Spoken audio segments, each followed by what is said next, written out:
मेरी सास मेरी इज्जत मेरा सन्मान हे पिता. थोडं जरी दुःख झालं तरी चार चौकांमध्ये रडणाऱ्या आई सगळ्यांच्या लक्षात येते. पण सावकाराकडून 2-2 लाख रुपये सावकाराच्या भीतीने झोपडीत एकटाच रडणारा बापच असतो. बाप हा 4 वेळा रडतो. बाप हा पहिल्यांदा रडतो तेव्हा त्याच्या मुलीचं लग्न ठरतं. बाप हा दुसऱ्यांदा रडतो तेव्हा त्याची मुलगी सासरी जाते. बाप हा आयुष्यात तिसऱ्यांदा रडतो तेव्हा त्याच्या मुलीचं लग्न ठरतं. बाप आयुष्यात चौथ्यांदा रडतो तेव्हा त्याच्या मुली साठी एवढी इस्टेट कमवली असते तरी ते बापापासून दूर राहायला लागतात. कोण म्हणे माय बाप आमदार आहे, कोण म्हणे माय बाप खासदार आहे, पण ही मुलगी तुम्हाला शेवटपणे सांगते की माय बाप इमानदार. बाप वडील जनक या शब्दाचा काय महिमा वर्णावा.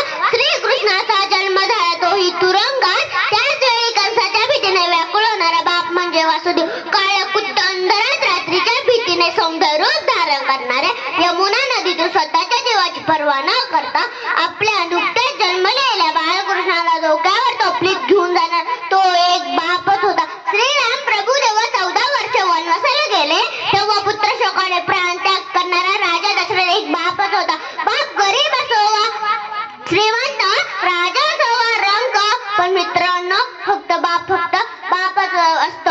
माया बापाविषयी 2 शब्द म्हणावे. उरा मंदी माया त्याच्या काळ्या मेघावाने दाखविना कधी कुणा डोळ्यातल पाणी.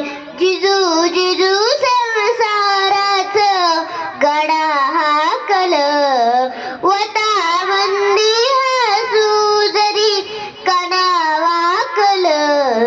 घडीभर तू थांब जरा ऐक त्याची धापर लई अवघड हाय गड्या उमगया बापर उमगया बापर.